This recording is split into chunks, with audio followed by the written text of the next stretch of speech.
thevoicebeforethevoid.net. There is life before reading Moby Dick, and there is life after reading Moby Dick. So what was your favorite book 33, before? 32, 33. Before? Report to Greco by Nikos Kazantzakis. The Greek. Have you read it? It's a world classic. It's so good. It's so good. It's similar similar to Moby Dick, in fact, in its breadth of like ideas, like of philosophy. But it's the autobiography, memoir of Nikos Kazantzakis, who was this great Greek writer. It's an amazing. I love that book too. Yeah, it's an amazing book. But what it is that it's a big thick book. He's just telling his life story, but the idea of it, or the premise, or the conceit of it is, Kazantzakis' grandfather was a painter who had left Greece and went to Spain and had his whole career in Spain. In Spain, they called him El Greco. Ah, okay, Right. good, okay. Right. So Kazantzakis, like the idea of his book, because he wrote it as he was dying, and he knew he was dying, and he'd written many books before that. He'd never written a book until he was 60, and then he started writing a bunch of books, and he wrote classics. The Last Temptation of Christ, the Greek fratricides, Zorba the Greek, which is probably the most popular. They made a movie in the 60s. He wrote, several of these books, and then as he's dying, he writes his memoir, and the idea was, as he's dying, he's telling his life story to his grandfather, Report to Greco. And he's telling it like he imagines it or describes it as if he was a soldier who had been out in the field, and now he's coming back to report to his commanding officer what he did, and and is this like satisfactory, as he's speaking to his grandfather. It's just a really, really interesting book. And he takes his life and he divides it into 4 sections. 4 sections based on his ideas and his philosophy at each stage of his life. And then he gives each of those 4 parts of his life a character to identify them, because that character most closely represents how his thinking was at that time. And the first one is Christ, because he grows up in Greece and is indoctrinated in the Orthodox Church, and is really heavily dealing with all these ideas from Christian philosophy. And then the second one is, I can't remember, I get the order confused. Second and third one, I think the second one is Buddha. Like he discovers Buddhism and travels. He's always traveling all over the world, spending time studying different places. But his ideas really become influenced and he's grappling with all the ideas of Buddhism, and that's informing his life then. Third one I believe is Lenin. And that's just some of the most powerful writing. He's writing specifically about the person of Lenin, Lenin's life and accomplishments, but then also just the whole, socialism, just his whole, social philosophy and and morality and organization of, humanity. And then the last one is Odysseus from the Odyssey. And that's where it's the personal, individual, journey and dealing with the universe and combating the universe and the fact of your humanity. It's an amazing book. Yeah. So that was my favorite. Then I read Moby Dick, which they're very similar actually in many ways. There's between the two of them a lot in just the breadth of ideas that they address. But Moby Dick is I don't know, it's more funny. There's an enormous amount of humor in Melville's writing. All of his writing, everything I've ever read by him, there's always just jokes and but they're really weird jokes. I can't even call it. It's such a strange form of humor, because he'll make connections between things that are so weird and it's easy to miss him. Like, you have to really understand what he's talking about. Sometimes, to understand, oh, that's just a joke. Like, he's just having fun, like, with this insanity. And it really requires, I don't know, but it's so, I don't know, like, brilliant isn't like a good word. It's just unique. Mm-hmm. Yeah. Yeah. I fucking love Moby Dick. It's just an amazing.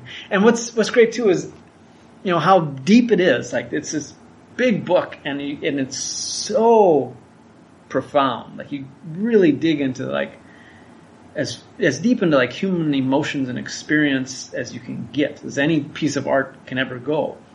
But nonetheless, like, and he talks about it explicitly in places through the book. Like, it's not even scratching the surface of existence. Like, it's deeper than anything else I've ever encountered. Nonetheless, it leaves you with the impression, like, yeah, but there's so much more. Like, here's Moby Dick, and then here's the rest, and it just keeps going on. And for such an experience of reading the book it still just leaves you feeling like just a glimpse. It's just nothing but a glimpse of the greatness. Like, and he writes that through it. He's like saying, yeah, I would like to write, I wish to write like a great book, but it just can't be done. and in the end, all this is just a 10th or 100th. Like, it's just a piece of what is there. It's awesome. Yeah. Yeah. I divide my life into, like, 2 parts at least. There's before I read Moby Dick, and then there's after I read Moby Dick. Because Moby Dick informs so much of life. Like, it just gives perspective and beauty to, like, all these experiences.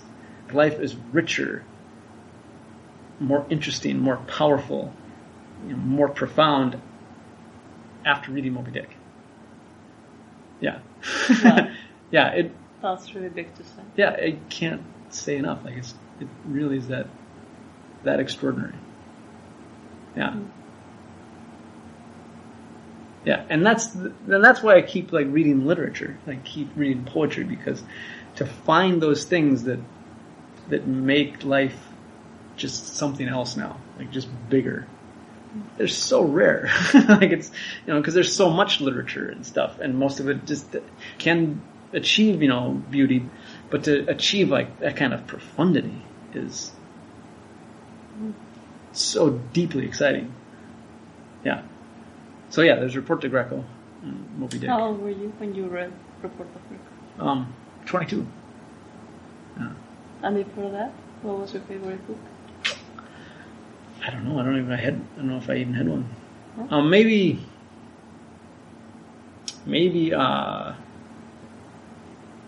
Louis L'Amour's memoir, although it doesn't really compare after reading Report to Greco and yeah, any Melville or a lot of other stuff.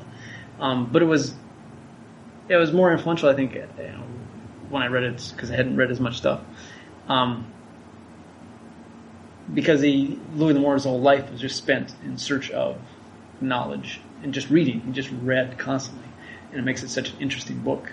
Mm-hmm. His ideas aren't as great, and it doesn't have an achievement, but he was, like, in that direction, and he did have, and his defining philosophy was just he wanted to know what it was to be human, what the experience of humanity was, and so that's why he wanted to read everything, because he wanted to know what we humans had felt and thought and experienced throughout history and in all places. So that's why he was reading, just to learn what it was to be human, which is a really great idea.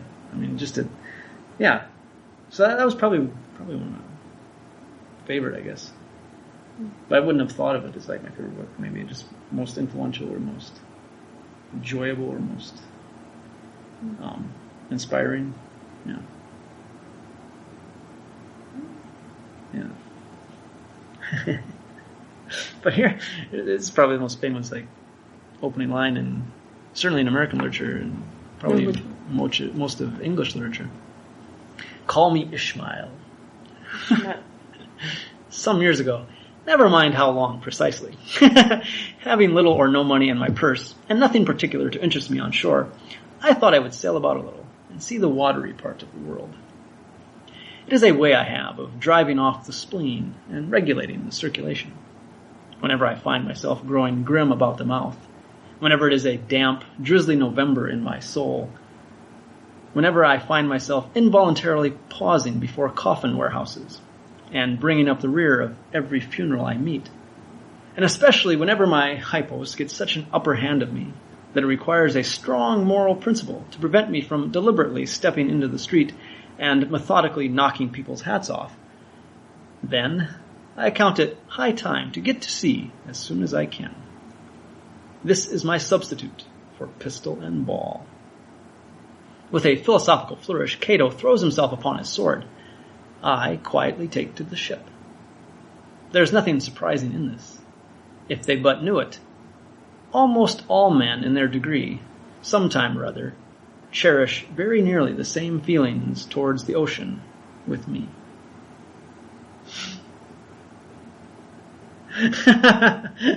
That's the opening paragraph of Moby Dick. Really? Yeah. Yeah, and it takes effort to understand exactly. To grasp it. Yeah. But it's essentially, it's very humorous and very dark and darkly humorous. But what he's talking about is he went to sea, joined a ship. That's what he's beginning the story. This is when I went to sea. And he's saying, or one of the times he went to sea, and he's saying why. And the reason he's going to sea is because of this nameless feeling inside, where he describes it, spleen, which is one colloquial traditional way of describing this restlessness or this ugliness or this exhaustion with society. And so then he's describing poetically, it's a damp, drizzly November in my soul. Pausing before coffin warehouses. Very specific, but it's very and macabre, but it's also real. Because you can feel that, we can feel that sometimes, right? Just the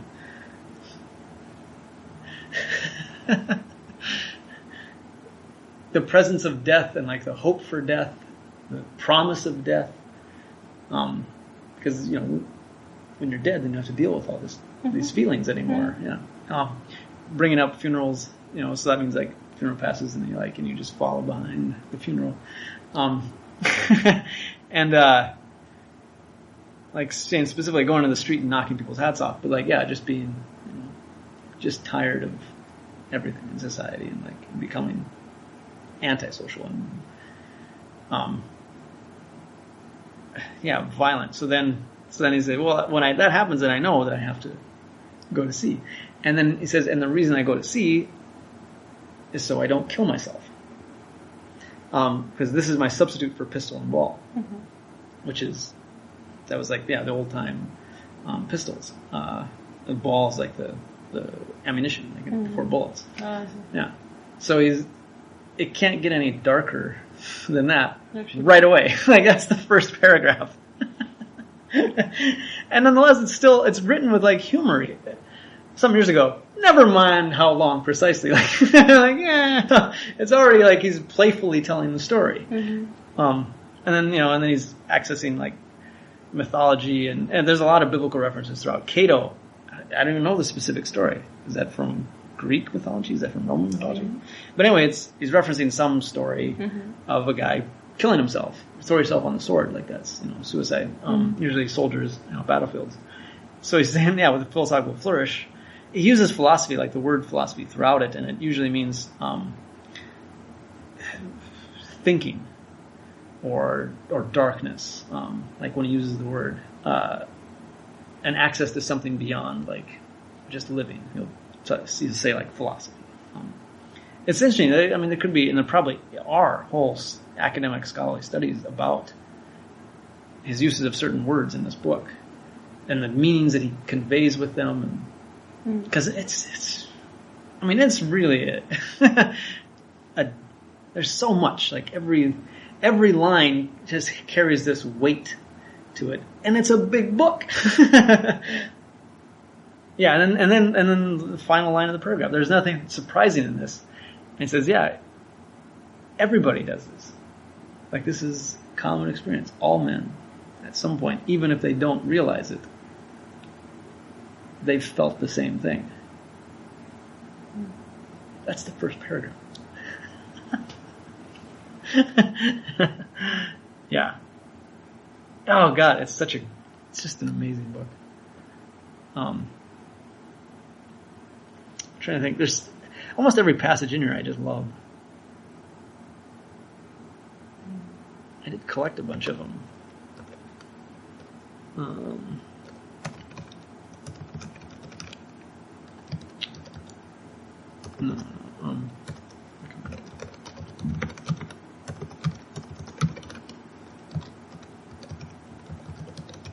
Yeah, because as I read it, I just copied out passages that I liked, which I do with every book I read. Like if I read like a line or a paragraph or something that really strikes me as like good, then I'll copy it. I copied like the whole book. Like I don't know, almost, yeah. I actually did a word count, and it was like a percentage of the book that I just saved because it's just too good. I mean, everything in it is good, but like there's some parts that just really struck me. Like, oh my God. So I copied them out. And sometimes it'd be like a whole page, you know? I mean, it's just... Well, yeah, it's amazing. It's amazing. I love it. Love it. Yeah. And it was interesting, too, because I came to it really organically. Because Moby Dick... What's that? How did you get in? Yeah, because it's a book that people have loved and like... and have recognized like the power of it, like just the achievement of it. And so it's taught...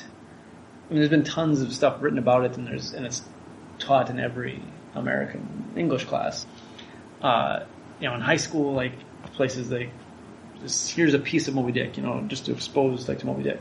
And I thought about that too. Like, I think I'd read like a chapter or two when I was in school because it's in textbooks and stuff. And I was like, okay, and it never hit. And I think that too, because Melville wrote it when he was like 32 years old, 33. I don't think if I'd read it when I was 20, I don't think it would have had the same impact because just hadn't experienced as much, and so wouldn't have been able to relate to everything he's talking about as easily. But having more life, and then when he writes about something, it's like, oh, I know this. It's it's familiar, and even though he'll make it more beautiful and more intense, it's still something I've like felt and like can recognize. So I think it has much more power, like reading it, with more experience. I wonder, I remember people talking about this, and I've always wondered about it. Like people would say they'd go back to books they liked again and again, like later. And I always thought that was weird because there's so many books to read. Like I want to read a new one. Like I've already read one. Like I know what's in it. I don't need to read it again. But I think that's the one book that I thought to go and read it again, like, probably be another extraordinary experience. That was the thing, like, just reading the book was so much fun. Like, it was so much fun to read Moby Dick. Like, just every page was like, just this almost euphoria or this ecstasy. Because it really is a feeling of being beyond life. Like, it's so much more than just everyday existence, like sleeping and eating and like and staying alive, like. And then Moby Dick is just like, like into the bigger, world, or the mystery, or however you want to think of it. It's just, it is a piece of something else. Yeah, yeah. Oh God, I just love it. But anyway, how it came to it was I was reading short stories, and I always read short stories and liked short stories, and so I read the anthologies, with like many different writers, and it's a good way to like find stories and usually you'll read good ones because someone else is editing them. They've read, hundreds or thousands of stories and they picked like good ones and put them in there. So, and so you can usually find quality. And so Melville's in a lot of like anthologies, particularly American short stories, and because he wrote a number of short stories, and I had read some of these short stories because I would encounter them in these different places, and I'd always be like, wow, that's really just different, and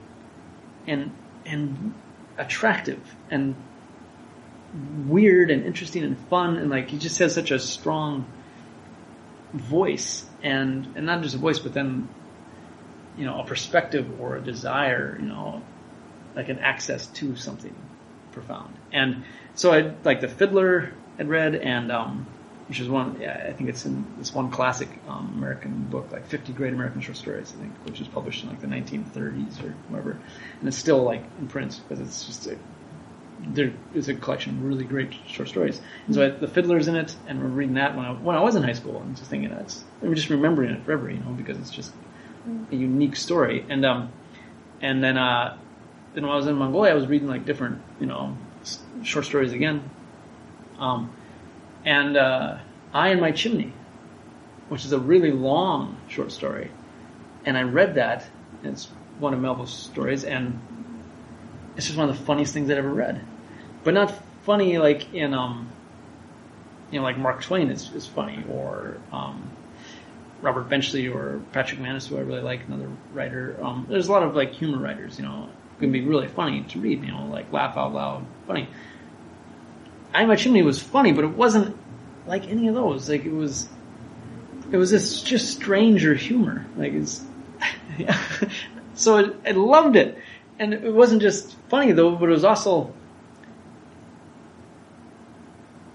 striving for some kind of, deeper meaning, like striving for something bigger and broader and more philosophical. Mm-hmm. And it's just, it's a short story, but it's still pretty long. It's like 10,000 words, like a novella, really. Just for length, even though the story is really simple, and like, again, it's just a lot of thoughts and and ideas and how they relate to each other, and like life and society and everything. And so I read I and My Chimney, and I was talking about it to people, I was saying, it's one of my favorite stories I've read. It's like, I read this story, and it's by Melville, and I had never heard of it before, but, and remember The Fiddler, and then some of the other stories, anyway, after I read I and My Chimney, then I got a hold of a book in an English language bookstore in Mongolia, because there was a couple, and they're usually pretty small, and they're old, books or whatever, used books, and I got a whole collection of, it was called Melville's Great Short Works. So it was like most of his like short stories. Their stories are kind of almost like essays, some of them, but most of them are in literature, like just fiction. But it's hard to say too, because his stuff is so tied up in ideas and things. And so I read this book, and it was a book, and there's like 4 like novellas in there. And so long stories too. But I read this whole book, and I was just like, wow, this is really awesome. Like, I just really liked everything Melville wrote, even some of his weak stuff that is highly criticized. And I encountered it in the book, and I thought, it's very different from even his other writing, and it seemed weaker, but it also seemed very experimental, like he was just doing stuff. Yeah, and so even that was interesting, And so then I was talking about people about this book, like, I read this whole book of like Melville short stories, and just loved it. And I would talk about the stories, and I'd talk to people, particularly Americans, because of course Americans would know, Moby Dick, and they would say to me like, so, what do you think of Moby Dick? And I was like, I never read it. And they're like, you love Melville and you've never read Moby Dick? I was like, yeah, it's kind of funny. But so I came to him just because through his other writing. It wasn't something that had been, that I encountered through school or anything, or even like other people referring to him. It was just my own reading of Melville, in context with other short stories, other fiction literature, just really liking Melville. And so then I go, like, well, I should read Moby Dick then. So I went and read Moby Dick, and oh my God, it was all of the stuff that I liked in all of his other works magnified. Like all of the same humor and the same, profundity of thought and aspiration, ambition and poetry, all of that I really, really loved is in Moby Dick, and it's just intenser and bigger and more powerful. Like it really, yeah, it couldn't have been more awesome. Like, so anyway, that's how I came to read it. Yeah, yeah. Oh, it's interesting. Yeah. And I'm curious. Yeah, it's hard to think of, and I've recommended other friends and stuff. I don't know. It's just like you haven't read The Catcher in the Rye, but to me it was That's something true. like that. Yeah, It was like before Catcher in the Rye, right. after Catcher in the Rye, and it was like the whole thing. It was So definitely, I'm very curious about this book. Yeah. And I recommend it to different people, and friends, really intelligent friends too, like literature and stuff. But it's, I don't know, people respond to it differently.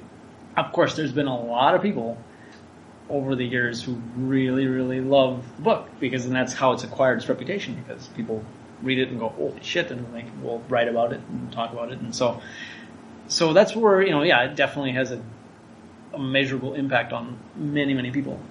But then there's a lot of people that read it because it has this reputation. Don't have the same response to it, of course, because that's how all art is, But what's interesting is, even if you read it and you don't feel like the same kind of thing that I feel like with Melville, just like this beautiful aspiration and art. Even if you don't, it's still so worthwhile to read it because it is such an influential and famous book.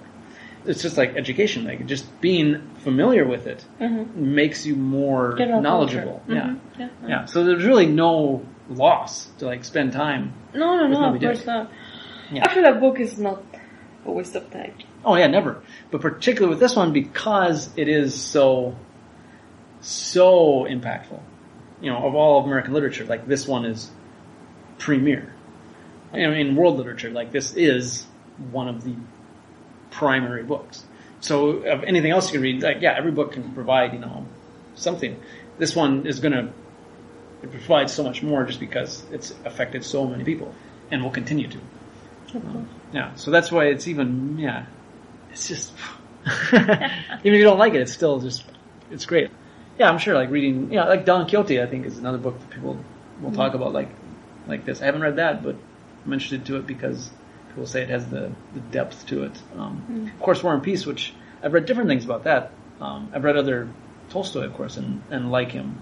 But yeah, it's, again, he's got his own style and his own interests, and it's different from every writer. And that's a mark of a great writer. You can only get their art from them. It just can't be mimicked or is so unique. So, yeah. Oh my God. Yeah.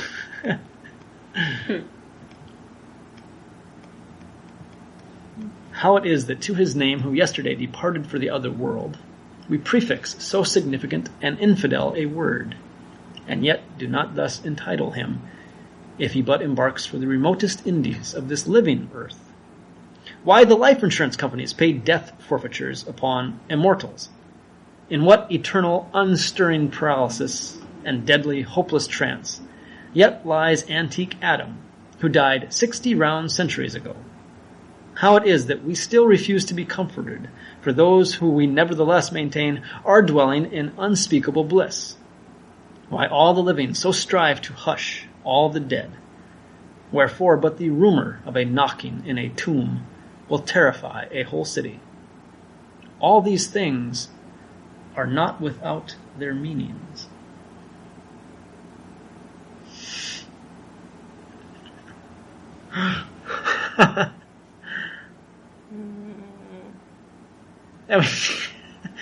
Yeah, it's just one passage of this book.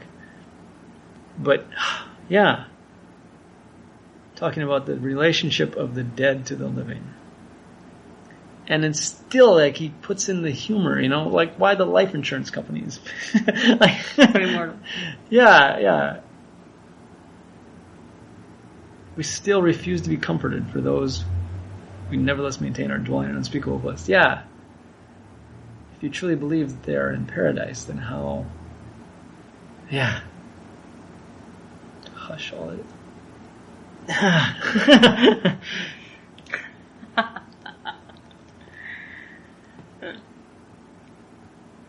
Let America add Mexico to Texas, and pile Cuba upon Canada.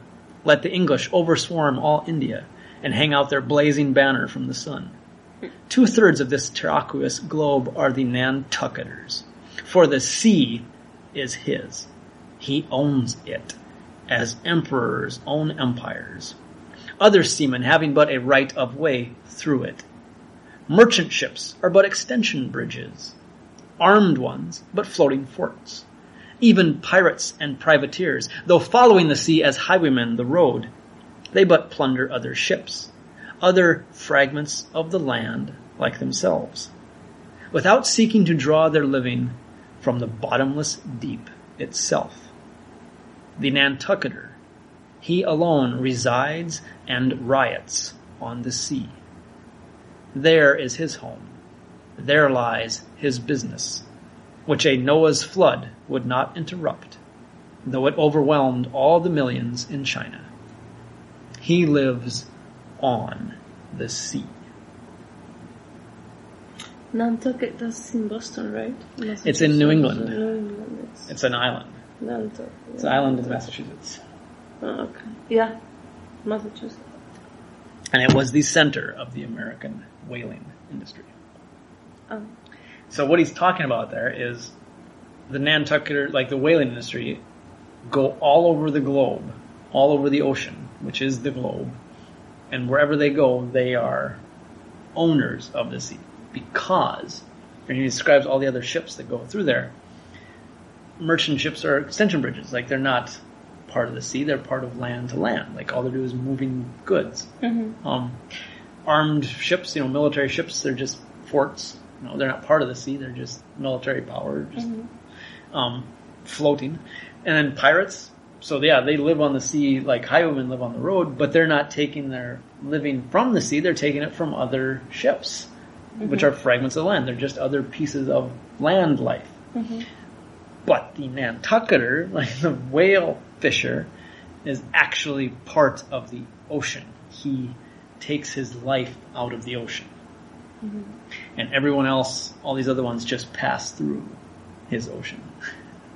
and then to give it even greater power, like even a Noah's flood, like the biblical flood, right, which wipes out human civilization. Well, no, it wouldn't even have an effect on the Nantucketer because they're still just pulling life out of the ocean. Like this is an awesome little passage there. And it's very specifically about, this American whaling industry, which that's the great thing about all of his texts. He's writing about these things and he's telling you why they are important. Like the whole book is basically an argument for the importance of the book. That's actually one way I think of it. Like Moby Dick is just an argument for its own importance.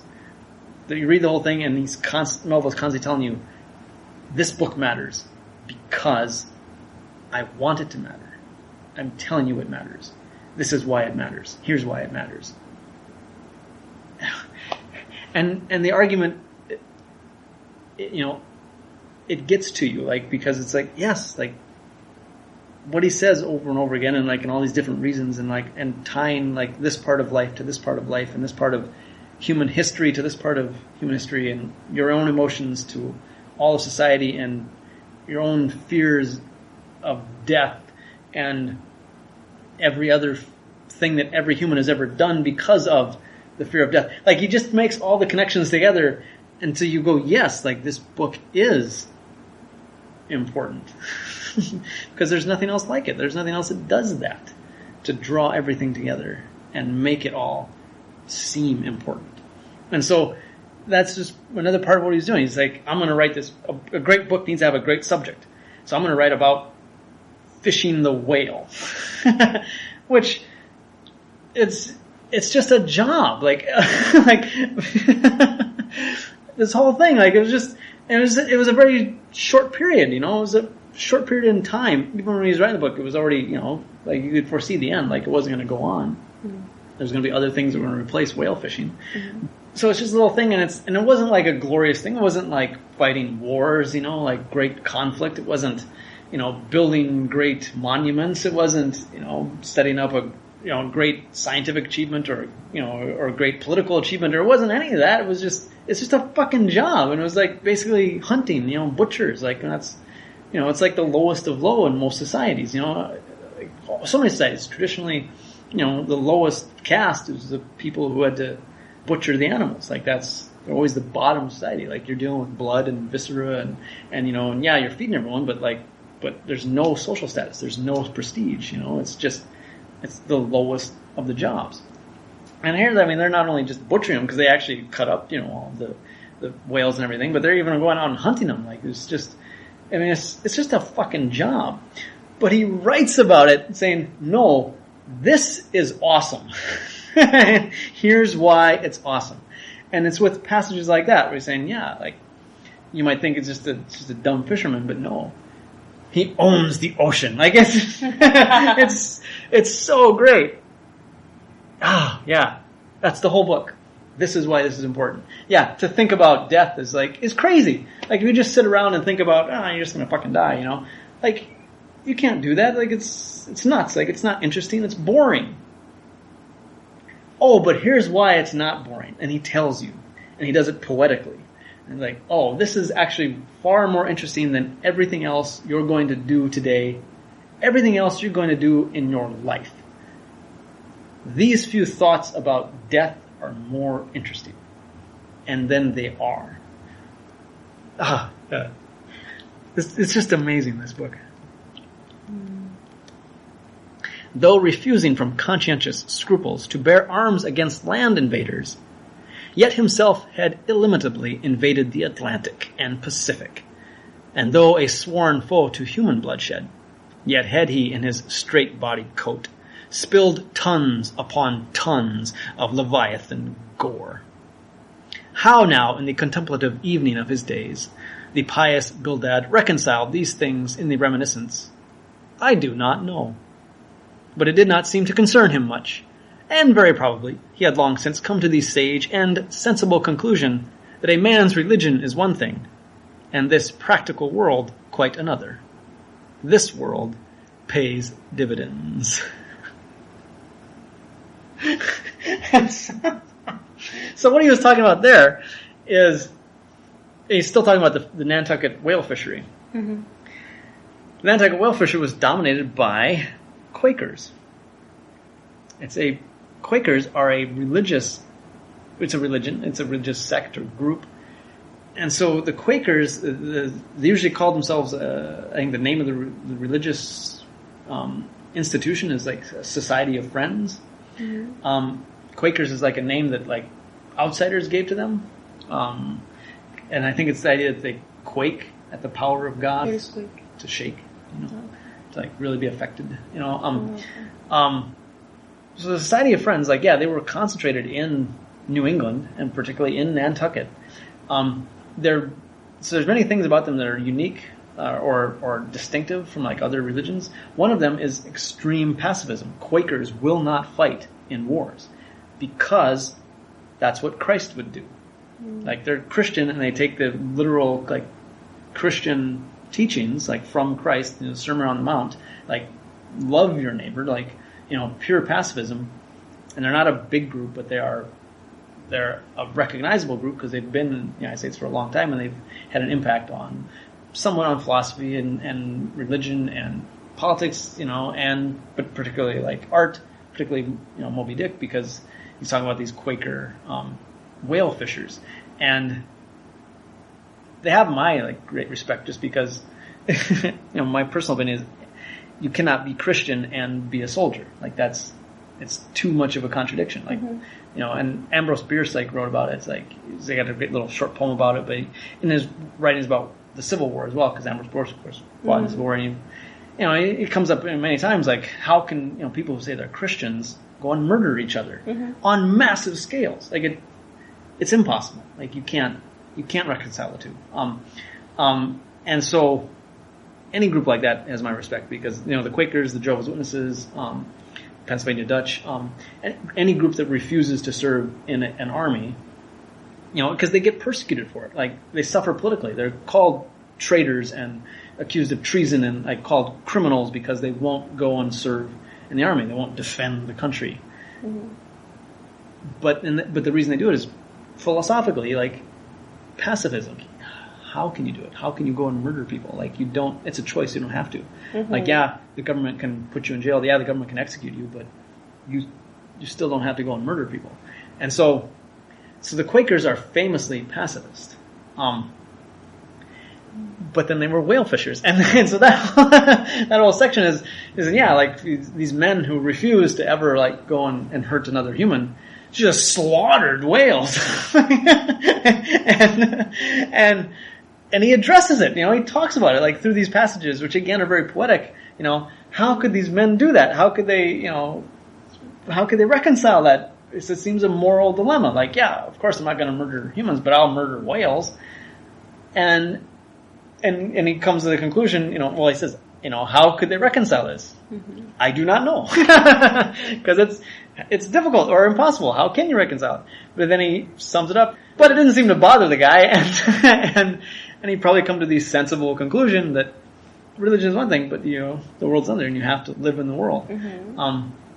Which is one of the grand conclusions that I've drawn from Moby Dick, and think about in life then too, is that because so much of Moby Dick, so much of Melville's writing everywhere is paradoxical, and a lot of the humor is derived from that, like even in that passage there, because he'll just describe like this one philosophical position, and then right after it describe the opposite philosophical position, and say, yeah, this is one way to think, and this moral and ethical, and here's the opposite way, and the two are in conflict. Mm-hmm.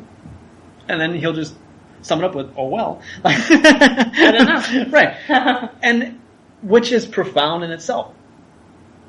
Because he doesn't make the argument one way or the other. He doesn't take like a stance like, this is the way it must be, this is the proper way to be. And if you're this way, you're wrong. It's never like that. Instead, he's always embracing like the complexity of it and the paradox of it. That you can't reconcile these things. Like it can't be done. And there's that conflict is always existent in human life. Like that's just part of being alive. Like you have to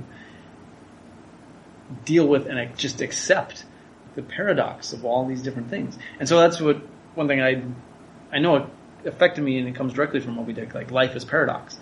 Because I have these moral positions on things, and it's important to have a moral position, but then you're always encountered with an insolvable, intractable dilemma.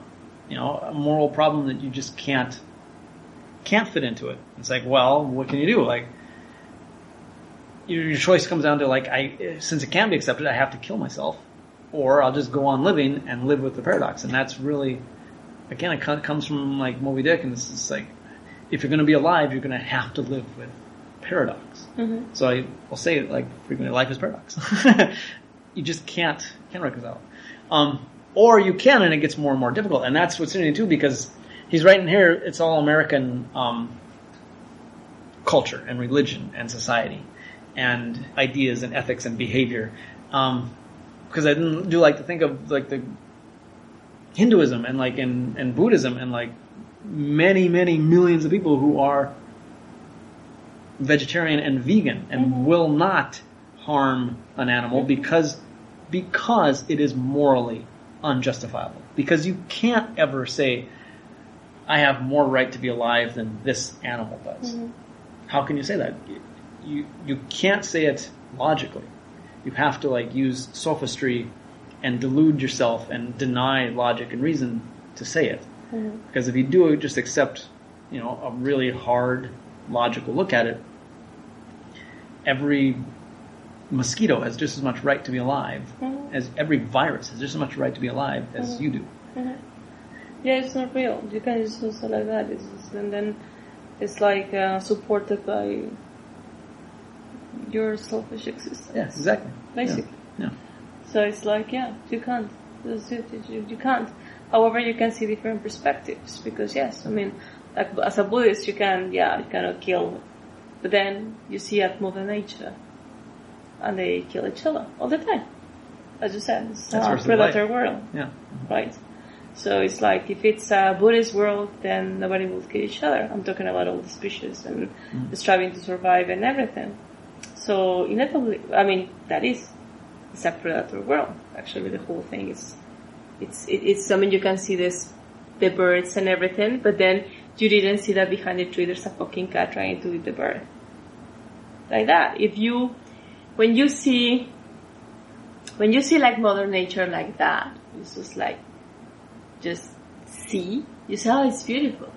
When you watch and you see the ants and you go like that and start watching the nature, it's brutal. It's horrific, yeah. It's ruthless. Yeah. And it could be like, yeah, like this is a beautiful land and everything, but then there's a poor butterfly who, whatever, harmed its wing and everything, and it's like, you know, on the ground, and then all these ants come and they eat them alive. Yeah. Yeah. So it's a predator world.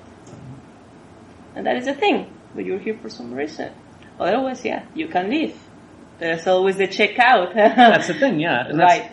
Yeah, but that is in some ways just leaving the game too soon. If you're here for a reason, it's like, yeah, I mean, the easiest, it would be to kill yourself, whatever you appear, or maybe you don't survive, and your consciousness eludes in the universe and everything, and then this is your only chance to live an experience, right? Because how do you know? Maybe this was your only chance, and that's it, and then you don't exist anymore. Mm-hmm. Yeah. Yeah. It's like too much to bear. Depends on the perspective you see. So it's like, yeah, as I said, that's the easiest. But it's like living the game before, early. Like you have to go through, you have to see what this existence has for you. Till something decides it is time to go. You know? It could be like tomorrow, it could be in 5 years, it could be in 10, it could be 20, whatever. But that is the thing. I mean, you cannot just say like, oh yeah, I mean, I get people predator nature, and this is like useless to live, like everybody killing each other and everything. But it's a perspective. From what perspective you're seeing it? You're seeing it like the predator world ruthless, or you're seeing the beauty in all that chaos. Because there's beauty in that chaos. Yeah. What's so interesting about this book is it begins, like the first paragraph is, I didn't kill myself, so all of this story, these thoughts that take place are just because I didn't kill myself. That was like a choice. But it means that he sits and he had a gun in his hand and he said like, no, I'd rather to live in a predator's world. He had like that. But I don't think he never makes that argument anyway. It's all done with humor and just a kind of a good-natured acceptance of the darkness, because it never says like, oh, killing yourself is the wrong choice. It just says, well, this is what it is. That's the option like, I have. Yeah. Like you have many options to choose from. Mm-hmm. And this makes it so much. It's for the context for the book. Then reading all this stuff and all of these moral dilemmas and all of these questions and problems and like events and horror and darkness and humor and beauty and amazing scenes and heights and depths, all that come about just because he didn't kill himself, but he could have as well, and it provides this even more profound context to it. And thinking of Melville's life, it's almost surprising that he didn't kill himself. After he wrote Moby Dick and nobody liked it, there were a couple other books which nobody liked, but he really thought people would fall in love with Moby Dick. Like he knew he was creating a great work of art, and nobody gave a shit. And he didn't write anything for years. All he wrote was poetry. He didn't bother with fiction for years. Because he wanted to enlighten people. What's that? Well, he wanted to wake up people or enlighten people about the existence, what he saw. It's for some reason, like he wanted basically to show what he had in his head. It seemed like he was really like disappointed that nobody could see what he saw. Well, he wrote a couple other books that were successful before this, and he made money, and he got married, and he had some society and position and like some celebrity, like minor celebrity, because he wrote 2 books that really did well. but he didn't like them. There was Omo and Taipei, and they were both like South Seas, kind of adventure stories about being shipwrecked from a whaling ship, shipwrecked in the South Sea Island, and living amongst like Polynesians and like describing that life. And he didn't like it because it felt like it was just literary tourism. It was just people looking at stuff.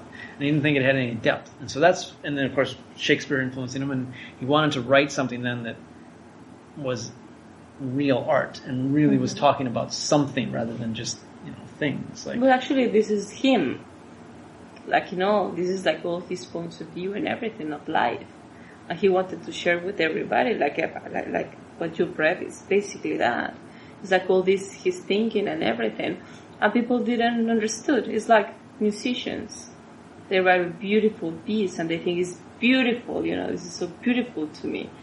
And then they show up, people are like, nah. And they're like, fuck it. Yeah. And they're so disappointed of it, That was him, of course. So it is interesting that he did not kill himself. But that's interesting because there are so many other writers, particularly American male writers, who do. Yeah. And it seems like coming from the same kind of ideas, like just yeah. And then it would be interesting to see what made him not.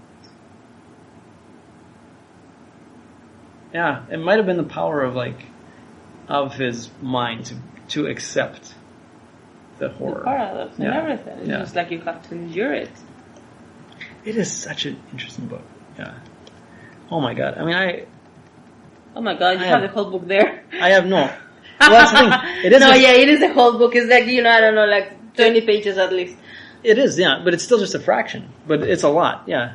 How many pages? It goes on and on. I have like 22 different groups of stuff here. Oh my goodness. Yeah, I have a lot, yeah. It's still not the end, yeah. No, but how many pages does the book have? Usually in like a paperback edition it'd be like 550, I think. Oh. Between 500 and 600. Yeah. It's not the biggest book, but it's definitely, big. It's a chunk. It's a brick. And but what makes it so much bigger is just how dense it is. Like there's no just, easy reading in it. No, of course not. It's like the type of books you have to really start thinking, and then you go deep, and then you go, then you go to the next paragraph. I know, it's yeah. like and like really, it's like every time line is just... to grasp it. Yeah. Which is, like I said, it was just one of the most enjoyable things I've ever done in my life. Like, it was just so much fun to read this book. It's just like... Because, it's just... Life was bigger,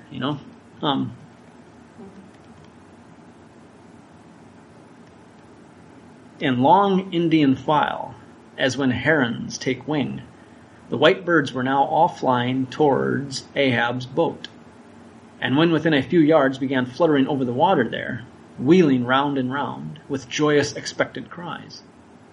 Their vision was keener than man's. Ahab could discover no sign in the sea. But suddenly, as he peered down and down into its depths, he profoundly saw a white, living spot, no bigger than a white weasel, with wonderful celerity uprising, and magnifying as it rose, till it turned, and then there were plainly revealed 2 long crooked rows of white glistening teeth, floating up from the undiscoverable bottom. It was Moby Dick's open mouth and scrolled jaw, his vast shadowed bulk still half blending with the blue of the sea.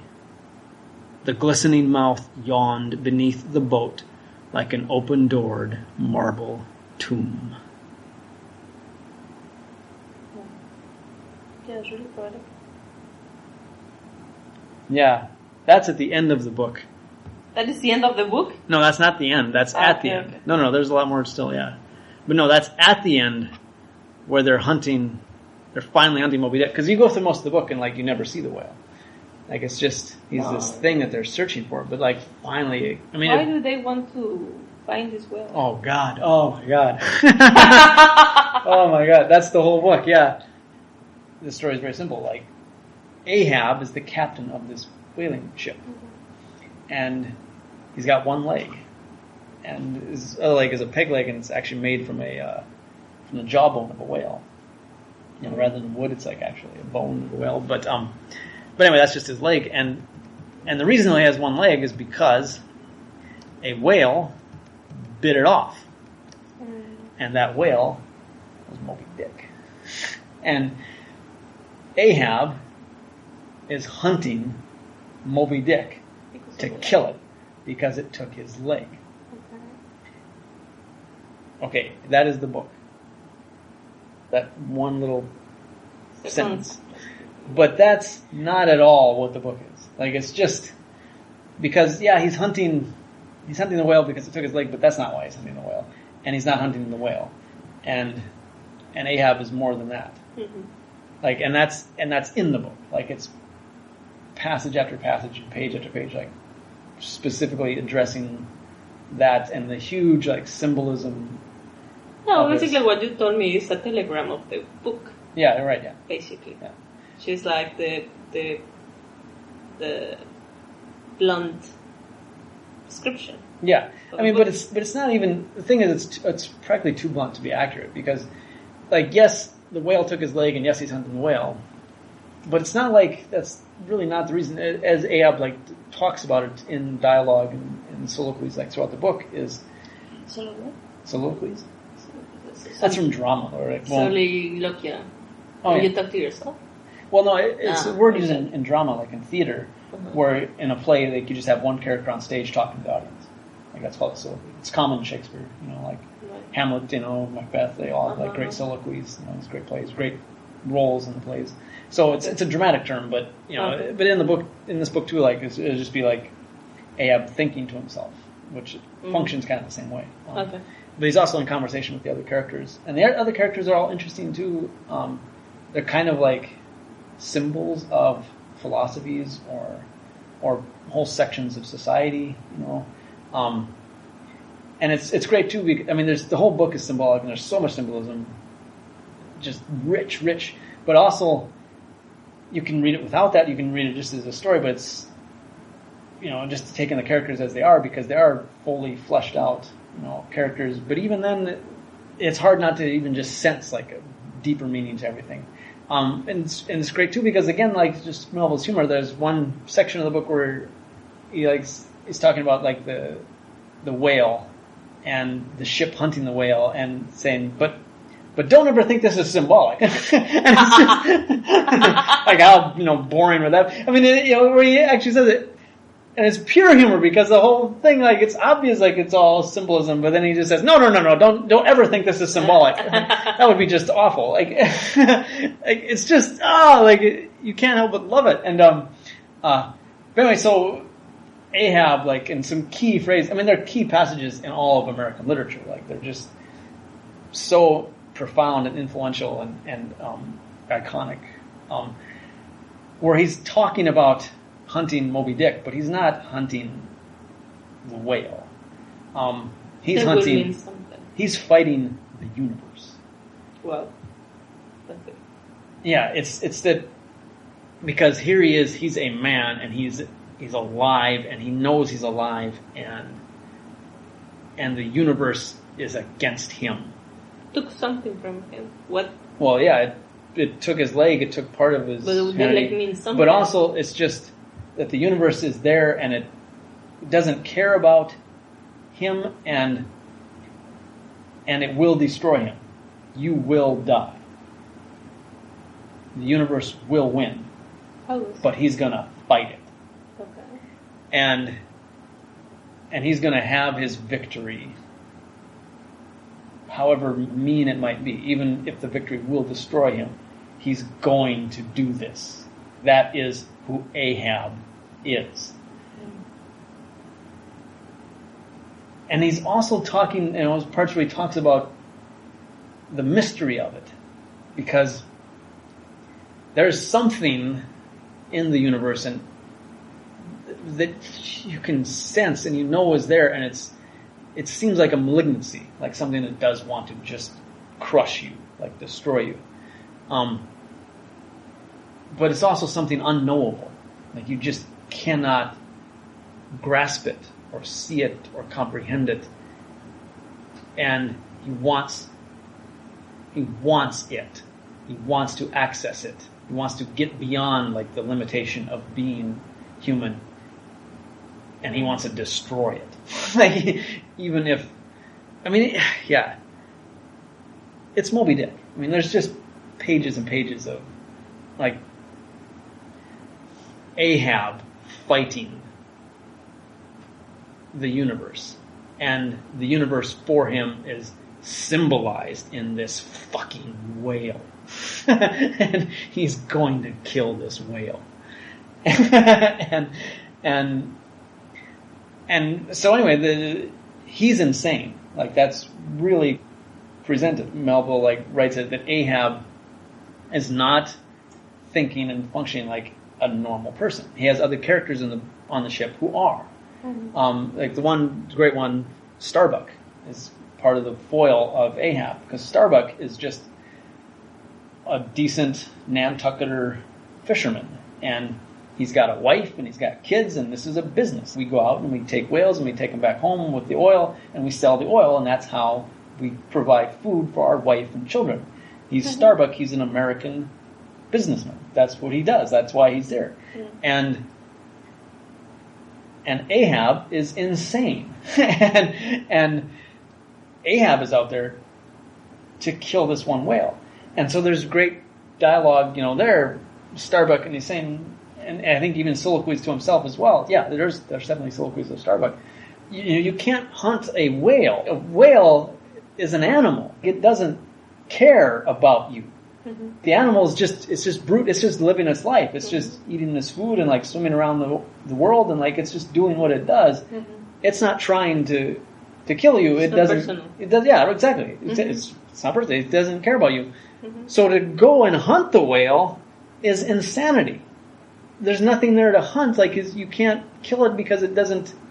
You can't take power over it because it doesn't care. Like it's just not. Or revenge or whatever. Right, exactly. There's nothing there. Like, no revenge. Right. So that's insanity. And then also, it's not good business. Like we're out here to kill a bunch of whales and take their oil and take them back home and sell the oil. We're here to make money. That's why we're here. Mm-hmm. This is a business enterprise. Investors have paid for the boat. They own the boat. Like, we're here, and the sailors are here because they want money so they can buy food at home. Like, this is just a business. We're not out here to, like, hunt one whale. So, he's, like, the practical, like, just normal, sane person. And he's the first mate, and Ahab is the captain. And Ahab is like, no, I'm not out here for money. Like, I don't care about money at all. I'm out here to kill this whale. And it's so awesome. Like, just awesome. Like, you're just left in awe. And I've read criticism. There's been tons. There have been books and books and books written about Moby Dick. And I read like one, criticism essay, talking about it, because it can be interpreted in many different ways too, because that's how rich it is, like there's been, a whole book's like writing about how this is socialism, or this is Buddhism, or this is Calvinism, or this is, just on and on and on. Like, and you can make arguments because it's like the Bible. You can take pieces out of it everywhere and say, look at this, look at this, look at this. This is what it means, it's just, there's so much to Moby Dick. But some of it is very explicit, like there's, where Melville is explicitly stating these things, and then we'll explicitly state the opposite. But nonetheless, like, it's there. And there's one great scene where, like, Starbuck decides, I have to murder Ahab, because Ahab is going to murder all of us. Like, he's going to take this ship, into the ocean. Right, into hell. Like, and that's literally symbolic in many places where, like, this is a ship going to hell. and he's going to, like, drive us to, like, try and find this one whale. Into the storms and oceans away from land. Yeah. Well, like that, but, like, then the whale is legendary. And that's part of the book as well, like, that the sailors have their stories about this whale. So it's a mean fucking whale. It's a mean whale. That, like, many ships have done battle with this whale, and they've lost. That this whale just will fight. And part of it is from history, and that's where Melville like talks about it too. It was the whale ship Essex, right? But that it was the movie. They just made a movie of it, and it was called In the Heart of the Sea, and it was from a book written a few years ago, which is a nonfiction book about this actual event that happened. That real story inspired largely Moby Dick, or at least the structure of Moby Dick. The idea of a whale fighting back, and because they're just prey. Like whales are just animals being hunted by men, and men control the world. And so they're hunting them, and they killed them by the millions, and it goes by species too. Like the right whale, which is in the Atlantic, it's a different species of whale. That was hunted mainly by English fishermen, and they're very docile. Like they would never fight. They would just. This is what, a blue whale? And this is a sperm whale. Okay. Which at the time was the largest known animal in the world because no one had ever found the blue whales. And there's whole sections of the book where he talks about whaling. Like in fact, it's one of the more interesting books about cetology. Cetology being the science of whales. It was about as complete as any book had ever been written up to the time because he researched and reviewed all this literature on whales and then all the stuff from fishermen and stuff that hadn't been written down. He writes all this in there, talking about just whales and says, there's other whales that we don't know about. And some humans that we don't know about because we've never been able to catch them. Like there's some that are really fast and like they swim faster than ships sail. So we see them out there and they go away. And those were in fact blue whales, later caught. And we found out that blue whales are even bigger than sperm whales. But at the time, the sperm whale was the largest animal in the world. Not only that, the largest animal that had ever existed in the world. Because even from our fossilized bones, and I don't know how much fossilology there was, or paleontology there was at the time Moby Dick was written, but I think they were already finding bones. But anyway, like that is a historical fact. There's never been an animal larger than the whales are right now. Like the ancient, marine mammals or marine lizards, all the ancient fish, the dinosaurs. The sperm whale is bigger than all of them, and the blue whale is bigger than the sperm whale. But at the time you wrote Moby Dick, sperm whale is the biggest animal in the world. Which again, he writes about it because, just saying how this is important. Like this is a major conflict. This is like humans, like little monkeys, fighting the largest animal in the world on the water, which is not where monkeys live. Like, like going into, the ocean and like fighting the largest animal in the world, and it's a fighter. The right whale is hunted by the English fishermen, like very docile. Like they never would fight back. Like you can just sail up right next to them and kill them. And so right whales slaughtered, for a long time. But sperm whales, also they're still prey. Like humans slaughtered them, but some actually would fight. And it was the old males, and the old male sperm whales. Because in a pod of whales, you have like usually the females and their calves, and then you have a few males that swim with them. Young, virile males would mate with the cows, and that'd be a pod of like sperm whales. And different species have different pods, but sperm whales are like that. And but then what you also have with sperm whales is an old bull. Like a male just gets older, and then they will just separate from the pod, and they just live solitary. It's just one whale swimming around the world all by himself.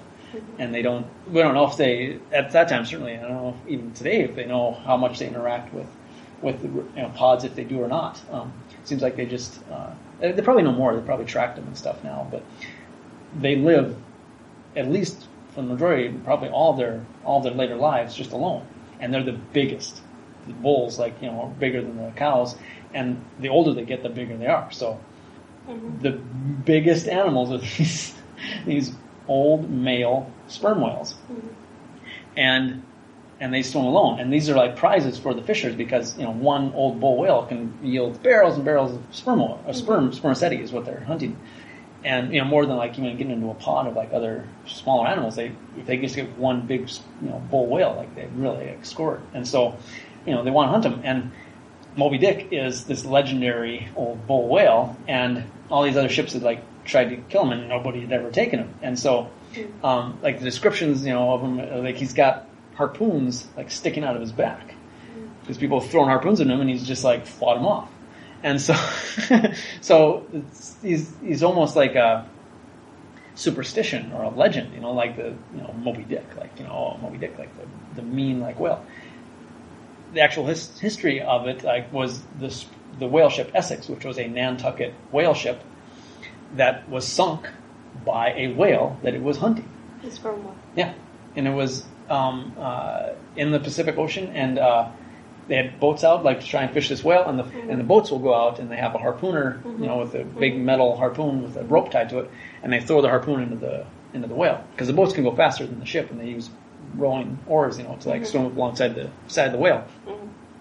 And the whales, of course, have to breathe the surface, and they can go down. They can stay down for like an hour or more, but then they have to come back up eventually. So that's how you hunt the whales. Like they just follow the whale, and when it comes up, and then they chase it. And the whales will swim, and it gets tired, it slows down, and they keep throwing harpoons or spears into it. Well, they get a harpoon into it, and then they have the rope. And once they have a rope on it, then they don't lose it. If it dives, they let the rope out, let it go down. Eventually, comes back up. They pull the rope back in.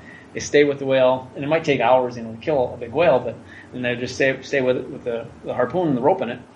And then they have a spear, and they'll throw that spear into it again and again to kill it. Trying to just hurting it over and over again. They're trying to get the heart. And he describes all this, the actual act of hunting whales, and it's all, it's Moby Dick. Like it's all interesting and profound and funny and dark. So anyway, so Moby Dick has all these all these harpoons stuck in him because they got a harpoon in him, but then he broke the rope and he smashed the boats. Because that's the thing they could do is like the whales are so big they use their tails and they just raise their tails up 30 feet into the air, like 3 stories house, with and then strength. Right, and this massive muscle. They're just one big muscle. It's just. They only have 2 fins and a tail. They don't even have like other fins. It's just. That's all a sperm whale is, It's just one big muscle. And so they they're really interesting, yeah. And so then they can just smash these boats with their tails. And they can also bite them with their mouth.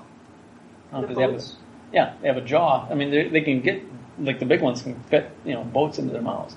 And their jaws are actually interesting because they only have teeth on the lower jaw. There's no teeth on the top. They just have holes. Oh.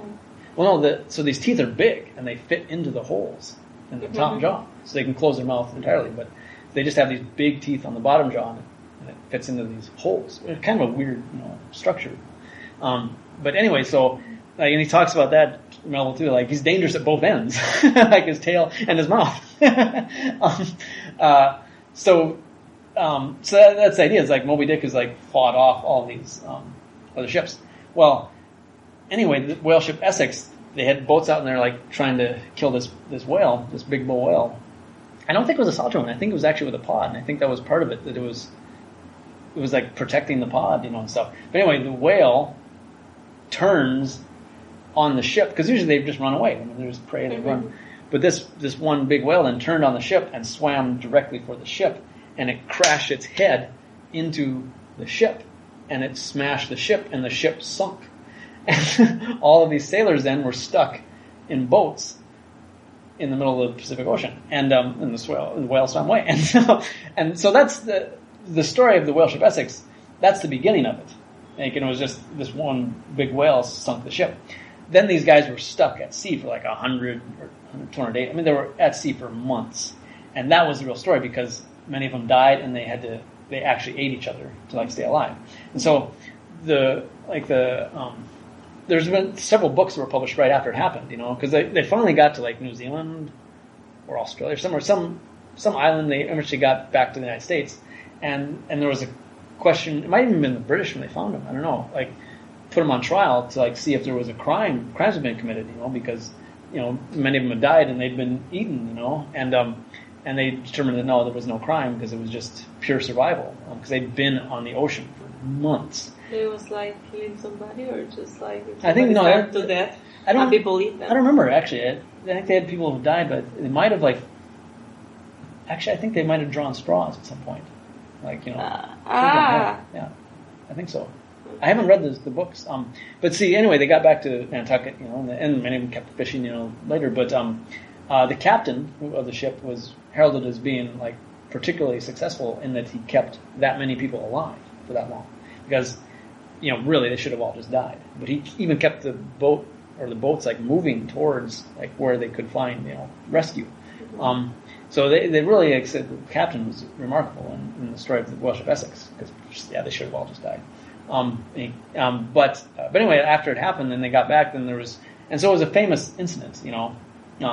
one because the horror of it, like the cannibalism and also the achievement, like the survival. It was amazing that they survived and made it back, and but then also just the extraordinariness of the whale sinking the ship. Like the whale attacked the ship and won, and so that's like a big thing that inspired Moby Dick. Is the book is Melville writes about it. Yes, this has happened. Like whales, sperm whales being hunted will fight back, and they will kill men, and they will destroy boats and even ships, and bite off guys' legs, and so anyway, Starbuck. There's a point where they're going to try and find the meanest whale in the ocean. Like everyone knows it's a mean whale, and for no profit really, because they could be fishing like profitably for other whales, and so Starbuck, like there's a scene where he comes to like Ahab's cabin door at night with a musket, and he's just debating like, do I go in and kill Ahab because he's going to kill all of us? Like this is insane. Like he's literally taking us to hell. And I mean, there's a whole scene where because the thing is Ahab then. He's a captain. He comes out and he's respected, and revered even by all of the sailors, and because he's got his legend to him because he's been the sea captain for so long, and he got his leg bit off, and anyway he comes out and there's this whole big long scene that's amazing, like this chapter where he tells the crew we're not out here for tawdry business, we're out here for a great purpose, and it's all beautiful, we're out here to kill Moby Dick, and he whips up the crew, and they're like, yeah, let's kill Moby Dick, that's great, and he nails a gold coin to the mast, and he says the gold coin for the first sailor who sees Moby Dick, and then they're all just and it becomes a hell ship, he describes it as a hell ship, they're all just shouting and rioting, and even St. Elmo, and then in the middle of the night as they're sailing on the Black Ocean, and then even St. Elmo's fire appears above the masts, St. Elmo's fire. Yeah, it's a legendary thing from sailors because it's like a kind of a phosphorescence, looks like a flame. It's just like a light, from atmosphere that will collect around the masts of ships at sea. So you have usually a 3-master, you have 3 masts, and at the tops of them there will just be a light, and that's called St. Elmo's fire. And there's a scientific explanation for it. We understand it now, I think, pretty well, but it was mysterious for thousands of years, it's just, that's why they call it St. Elmo's fire, even, religious, mystery, but it's just this light that will appear, and it's usually considered an omen, sailors would consider lots of stuff they see, seeing animals or seeing stars or shooting stars and stuff, and St. Elmo's fire, all certain types of birds, all considered omens, so yeah, St. Elmo's fire is this omen, and there's Moby Dick, in Ahab, and in the, even forges a special spear, a special harpoon. He puts special blood on it. It's all very demonic and satanic and awesome. It's just awesome. Yeah, Ahab and his special spear. What does he do? It's some kind of anointing he does. This spear is from Moby Dick. It has a special blood on it. I mean, it's crazy. It's an awesome book. Anyway, so and Starbuck is there with the musket, and he's like, I need to kill this guy. and this whole debate, as he's standing outside the door, thinking, what is the right thing to do? Because all these men are going to die, and all of their wives and children are going to suffer, and just for this one man who's insane. And it's so. Of course, that's the greater good, to kill him. But the act of doing it, then I have to commit this horrible crime. I have to, it's not just the crime of murdering, taking another human life, but it's also, it's treason. It's murdering, your superior, your father. It's, and he just works the whole thing, and of course, He didn't kill him. He didn't kill him, and I can't remember how it resolved. I have to read it again. Whether he decides it's better to, or he just doesn't have the courage to, or he decides not to decide. I think that might be how it comes out.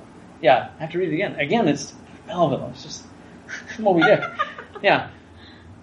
So So anyway, like they go on, and that's like the later what I was reading from that part of the book which I love that passage because it's Ahab. He's in the boat, which is unusual too because the captains wouldn't go out in the hunting boats. Like the captain would stay on the ship. When they found whales, and they would send out like the 3 or 4 boats with the harpooner and like all the sailors rowing and ahead of like that little boat, and they're going out to like try and get the harpoon into the whale and then like to spear it, until they kill it, and then they would pull it back to the ship. And so the captain of the ship would stay on the ship. He's not going out in the boats. But Ahab goes out in the boat, and he's got a special spear, and he's going to personally kill Moby Dick. And so, just insane, and awesome. And that's the thing too about it is, because Melville presents Ahab, and he presents him, and with all the different lights, it's crazy. It's just crazy. You can't do that because it's self-destructive, and it's societally destructive to go out, to fight nature.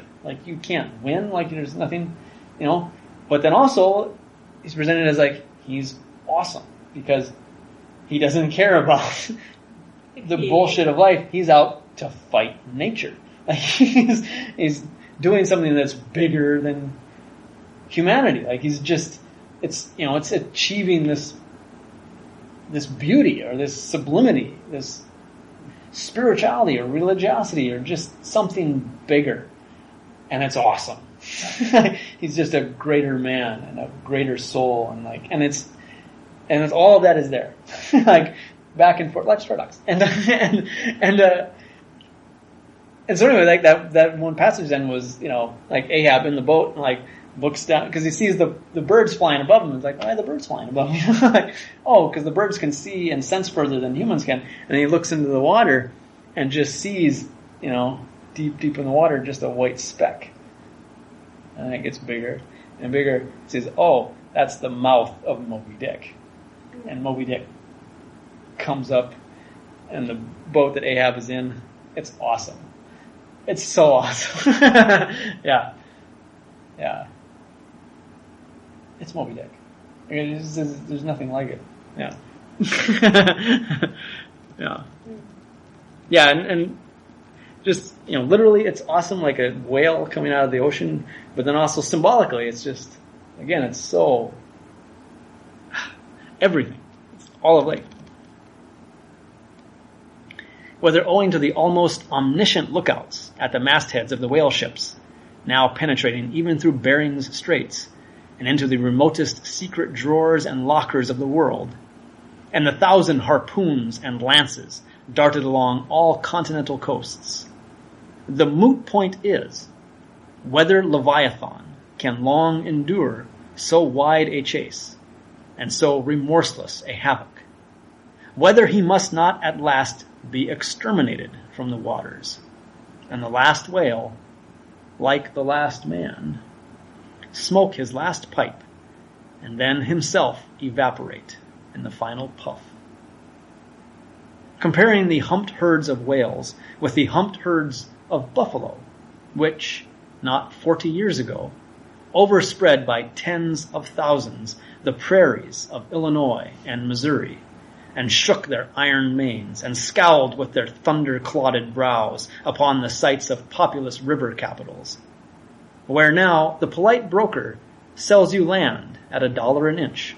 In such a comparison, an irresistible argument would seem furnished to show that the hunted whale cannot now escape speedy extinction.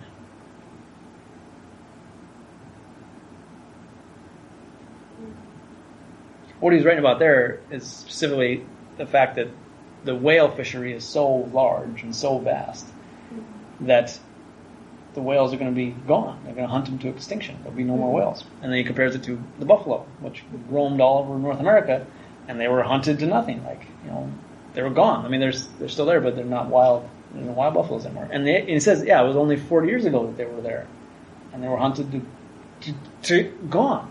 So he's saying the same with the whales. That's what will happen to the whales, which was absolutely accurate. They did get hunted and hunted and hunted. And it changed when they became not worthwhile anymore because you got petroleum from the ground, which replaced whale oil. Or kerosene eventually replaced whale oil. So they didn't have to burn, because that was whale oil was for. It was burning for lamps. and put it in lamps, and that was light at night. That was how the world lighted its darkness. It was whale oil. Yeah. And then it was replaced with kerosene, and replaced with petroleum and electric lights. And so that's why they didn't get standard extinction. But the fact is too, even today they would be hunted to extinction. They're in danger if it wasn't for governments protecting them and saying let's not hunt them. Like it's a conscious human decision to not exterminate them, because if we just let hunters hunt, they will exterminate them. Right. Yeah. Yeah, but then of course he also ties it to, man, like the last whale, like the last man. Like it's all just darkness. It's so good. Oh God. Yeah. Yeah, this book. Oh fuck, Moby Dick. So good. It's so good. You have the whole book there. I don't though. It's just a fraction of it. It's a big, big book. That's just a glimpse. Beneath the unclouded and mild azure sky, upon the fair face of the pleasant sea, wafted by the joyous breezes, that great mass of death floats on and on, till lost in infinite perspectives. Nor is this the end. Desecrated as the body is, a vengeful ghost survives and hovers over it to scare. Espied by some timid man of war or blundering discovery vessel from afar, when the distance obscuring these swarming fowls nevertheless still shows the white mass floating in the sun, and the white spray heaving high against it, straightway the whale's unharming corpse, with trembling fingers, is set down in the log. Shoals, rocks, and breakers hereabouts, beware. And for years afterwards, perhaps, ships shun the place, leaping over it as silly sheep leap over a vacuum, because their leader originally leaped there when a stick was held. There's your law of precedence. There's your utility of traditions. There's the story of your obstinate survival of old beliefs never bottomed on the earth, and now not even hovering in the air.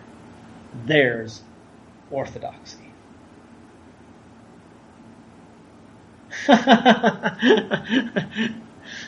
What he's writing about is religion, like how you have religion, and it only just comes out at the end, like he makes the connection. But what he's specifically writing about is after whaling ships like kill whales, and they dump the corpse, in the ocean, because they take the oil, the spermaceti out of the whale's head, and they'll boil like the blubber for oil, and then they dump like the carcass, which is the meat, and the skin and everything, the bones, like into the ocean. And so they just harvest what they want and they leave it. And so then there's these floating whale carcasses, or even just one whale carcass, which is massive, just floating in the ocean, and they'll float there for a long time as like the fish and like the birds, eat on it. And anyways, so he's saying like, so this, the beautiful sky and the water, and then there's death, like just this giant corpse floating in the ocean. And that ships, when see one of these, they'll put it down in the logbook. They'll write, beware, there's a rock, or there's something like a reef in the water, because they see the birds and they think, oh, the birds are landing on a reef, which is like an underwater rock, which is dangerous for ships, because you hit them and the ship will sink. When it's not a reef, it's just a whale corpse, and so which will be gone, in a matter of days or whenever. But the ships will write down like, oh, there's a reef, beware there. And so then, that becomes part of the nautical log of, and map of the world. So then other ships later will using their logs to travel, like, oh, stay away from over there. That's a reef. When it was only a whale. It was only a whale. And so, and he says, but for generation and generation, like ships will avoid a spot, because once there was a whale there, and he likens it to sheep, because, sheep will jump. If you hold a stick out and the sheep come along, and the sheep will have to jump, like the sheep are moving, they'll have to jump over the stick. And you do that for like the first 5 or 10 or whatever, and then you take the stick away. Well, the rest of the sheep will still jump where the stick was, because the sheep just follow the one in front of them. Whatever that sheep does in front of them, they'll do it. Understand? It does mean it. Okay, sheep. Kind of. Well, like sheep, the animal, like, yeah. The So what? the animal, Yeah, like yeah. a herd animal, Yeah, with, yeah. wool and meat. Yeah, but just like the regular stuff. Yeah. Yeah, sheep. Yeah, so they're common, in England and Scotland and the United States and stuff. And so when they're moving, like a herd of sheep moves together because they're herd animals, and they always move all together. Mm-hmm. Well, when you squeeze them through like one place, like you have like a corral or fence or something, and they have to go one by one Mm-hmm. through, then they'll go one by one, and they'll just. Anyway, what they do is they just follow the one in front of them. Like whatever the one in front of them does, they do. Mm-hmm. So if you hold a stick out, like a sheep is like this tall, and you hold a stick like here, the sheep has to jump over the stick to keep going. All right. So if you hold a stick out, like the sheep will jump over it, and like the first 5 or 10 or whatever will jump over that stick. Then you can take the stick away. Well, all of the next on 100 sheep jumping. will all jump where that stick was, Okay. because the sheep just does what the one in front of it does. So if it had to jump, like, well, there must be something there, so they just jump. So the whole herd will jump when there's no stick there because the first one jumped. So that's what he says. Like he ties it to like ships and like recording, seeing like the birds and there's a reef there. And so then every ship thereafter will avoid They're like that the spot. sheep. Exactly like the sheep, because like, the last one did, so I want to stay safe, and stay away from there because they said there's a reef there. nothing. Right. And then it says, right, but then there was never anything there. And that is your law of precedence. There's your utility of traditions. Like, it says utility of traditions. Traditions. People do the same thing that their parents did, their grandparents did. Tradition. And he says But utility. they don't understand why. Right. And he says, there's your utility of traditions. And he uses the word utility, meaning it's useless. It's stupid, to do traditions, because there never is any, point to it. An inexistent stick. Exactly, yeah. So he says, there's your utility of traditions. There's orthodoxy. And orthodoxy is a word for religion. It means like all of the, there's an orthodoxy of the Catholic Church or the Baptist Church or whatever church they have an orthodoxy, and it's their accumulated body of laws and regulations and rules and beliefs and, system of thought that they have in documents, and that's what they do their ceremonies by and do how they live. That's called orthodoxy. It's like that body of knowledge, usually from like a religion. So he says, there's your orthodoxy. Like he just attacks like all of religion, all of like this human institution. The book is, Which was a blasphemy at those times. it's a blasphemy today. It's always a blasphemy to Yeah. like attack your treasured traditions, because he's not just attacking like this church or that church. He's saying all of it, and he's not even talking about just churches. He's talking about all of human culture, like just every tradition, everything you do that you do for no reason because someone else did it before you. Everything. He's saying it's just stupid because the whale is gone and they didn't know it was a whale. Yeah. And that's the whole book. Like he takes up this very specific thing that comes about from this act of business of hunting whales, and he'll talk about that thing, and then he'll just tie it into, and this is all of everything that you know in your life, like this broad human thing for existence and history. Here it is. It's all I can show you from just hunting a whale. Mm-hmm. It's an amazing book. Yeah. Interesting. Yeah, and it's dark too. I mean, 'cause like that. I mean, nothing is sacred, but everything is interesting. Yeah. And after he wrote it, Nathaniel Hawthorne, who was a great American writer, wrote really great short stories and remains like a great writer. He was a friend of Melville's, and Melville wrote to him like after he finished Moby Dick. He said, "I have written a wicked book." So that's usually like as a common like connection with Moby Dick, like Melville's own description. It's a wicked book. No. Yeah, well, the whole phrase is in the letters. I've written a wicked book, and I feel as spotless as the lamb. Spotless as the lamb. The lamb being like a symbol of purity, like a baby sheep. Okay. Like those are pure white. The white wool, and then also the babies, so they're innocent, they're pure, and it's also a Christian symbology, right? From Christ, it's in the Bible, like the Christian, Christ always talking about being a shepherd. Exactly, it's a symbol. Mm-hmm. And so spotless, it means like unblemished, immaculate, innocent, yeah. So I've written a wicked book, and I feel as spotless as the lamb. It's so awesome, like, yeah. Yeah. Why did we start talking about Moby Dick? Huh? Why did we start talking about Moby Dick? We were over in the kitchen. We were talking about something. I don't remember. Favorite book? Something. Yeah, I asked you, what was your favorite book? No, but actually you mentioned Moby Dick before. Yeah, there's something else. Yeah. And that's why I asked you about, like, what was your favorite book? And you said Moby Dick. I was standing on the fridge protecting the door. Yeah. And then... yeah. No, but actually, yeah, we were talking about where would I like to settle down and everything. Like, if I marry, like, I would leave. Mm-hmm. And then it was about, like, peaceful living and council. Actually, it kind of originated, but I don't know exactly when you mentioned. Yeah, I don't either. Yeah. No, that belongs to Seawolf. Jack London. Seawolf, Jack London. No, you said like that. This Moby Dick is about blah blah blah. This is the whole thing, like the coexistence and everything. There was something before that. Yeah, before. Mm-hmm. Yeah, because we're talking about birds and everything over there. Yeah. Yeah. And then oh my god.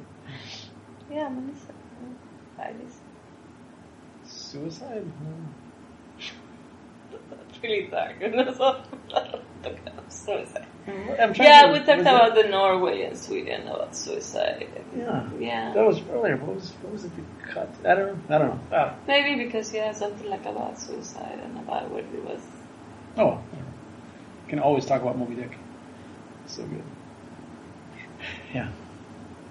No, when I think about what do I really want to do, like that's what I think of, like to write something in that way, to just try to achieve transcendence, by creating some work of art like that.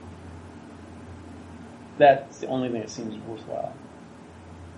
When we're talking about politics, we're talking about Mexico, that's what it was. And then, because I was talking about, it was destruction of the United States and, in every country and everything. But then the one thing that survives is art. Yeah.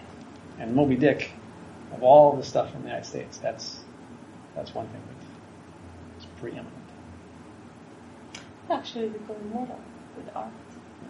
That person who created the masterpiece becomes immortal. Yeah. For years and years and years and years. Particle of dust just lingers. It's really interesting about Melville. Like, he lived a long time after he wrote the book, and nobody ever cared. Like, he died, and he did get an obituary in the newspapers because he'd written those popular books before, when he was really young, like Taipei and Omo, and people still remembered those. So he got an obituary, and I think they misspelled his name in the New York Times. Yeah, I really think that's part of the story, and but they still gave him paragraph, whatever. The writer of Taipei and Omo died. Did mention Moby Dick, and it was, he died in 1890 or so. And then in the years after that, apparently, the story is that in New York City, in literary circles, really, intellectual literary people, always kind of had an awareness of Moby Dick. They just kind of float around. There's this one book that's really extraordinary, but few people would have ever read it. But it was kind of known. But then, what happened was World War I happened, and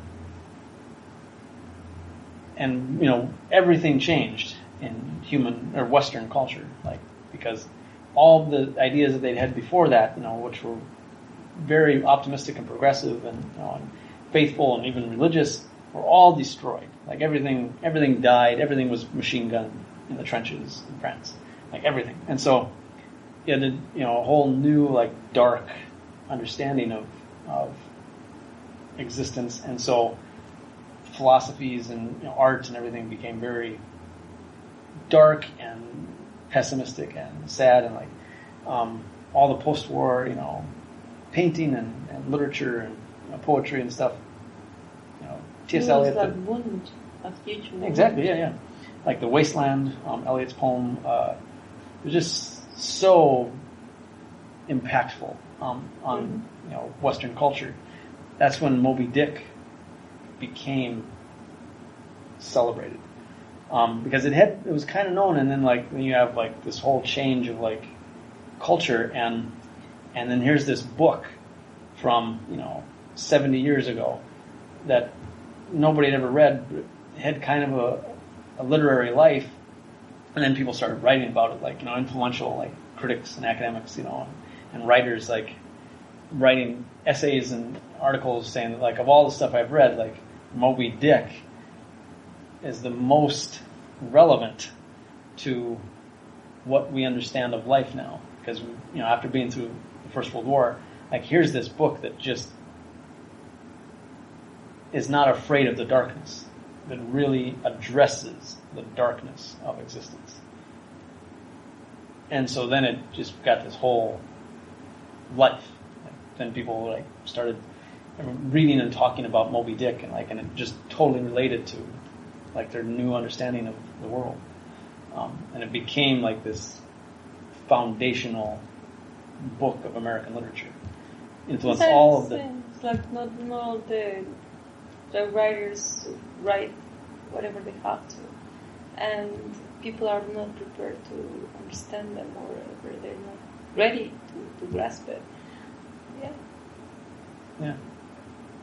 So what's great though is Melville died, nobody cared, and and then decades later, now he's just you walk into the bookstores in the United States, and they have the giant pictures, Mark Twain and Poe and Melville.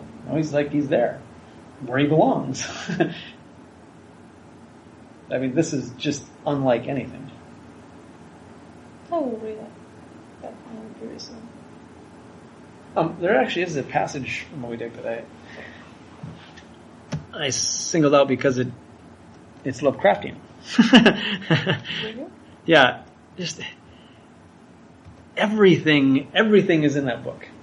It really is comparable to the Bible, because you can find everything in it.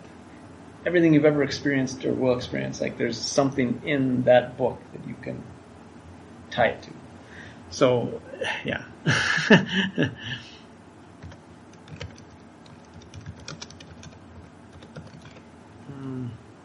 Oh, yeah, here we go. How dost thou know that some entire, living, thinking thing may not be invisibly and uninterpenetratingly standing precisely where thou now standest? Aye, and standing there in thy spite. It's from Moby Dick, but that's purely Lovecraftian. Is it possible that some living, thinking entity might be here, right where you are, and not being part of you, but still being in the same space? How do you not know? It could be. Certainly. And how do you not know it's there and is malignant towards you? Yeah, it's true. It could be right here. Lovecraft. Exactly. All the way. Yeah. Totally. Yes. Yeah. How do you know? That's Moby. Everything is a Moby Dick.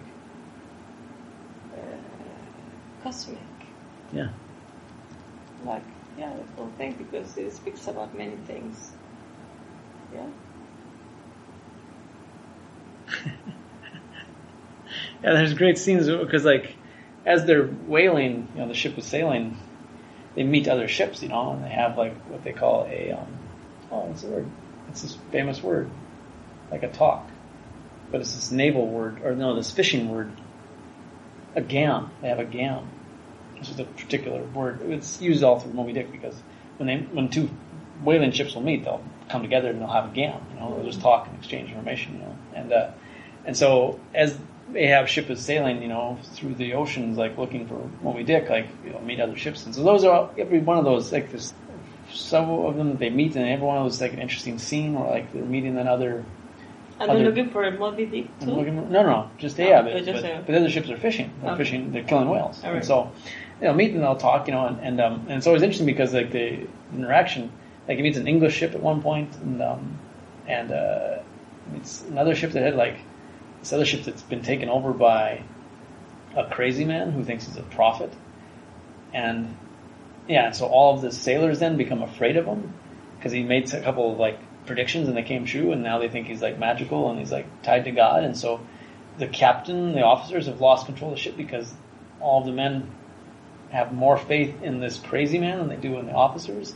It's a really interesting book, and that's just one little chapter where because the Pequod is the name of the Ahab ship, like they meet this other ship, and there's this exchange of this Gam and this talking, and it's so interesting. So anyway, then he goes and meets this one ship, and that ship is like, they got like the flags out and they're all drinking and like, and the thing is, they're on their way back to Nantucket because they've had a successful hunting season. They've killed a bunch of whales and they got all their barrels full and they're just, they're all rich, now they're going back home. So they're just like, just partying as they go by, and Ahab is, by this time it's been, months that they've been at sea and he's just driven like, there's only one thing that matters in life, and that's to kill the white whale. And so so all he's interested in is the whale, and they cross like this party ship, and he calls out, come aboard, cried the gay bachelor's commander, lifting a glass and a bottle in the air. So the bachelor's name of their ship. Hast seen the white whale? Gritted Ahab in reply. No, only heard of him, but don't believe in him at all, said the other good-naturedly. That's so great. Like, don't even believe in him, It's just... I don't think I'm fucking bother. Yeah. I'm just like partying. I don't give a shit about that deepness or that or what. Exactly. It's so amazing. Like, that's in the book. Like, he's going through and making this whole thing like, this is so important and awesome, and like, and you're following Ahab and like, I'm gonna kill the white whale, and it's like, yeah, kill the white whale, and then here's the book, like, here's the guy, like, nope, don't care. Like, it's just, it's wonderful. Yeah, anyway, you can talk about Moby Dick forever.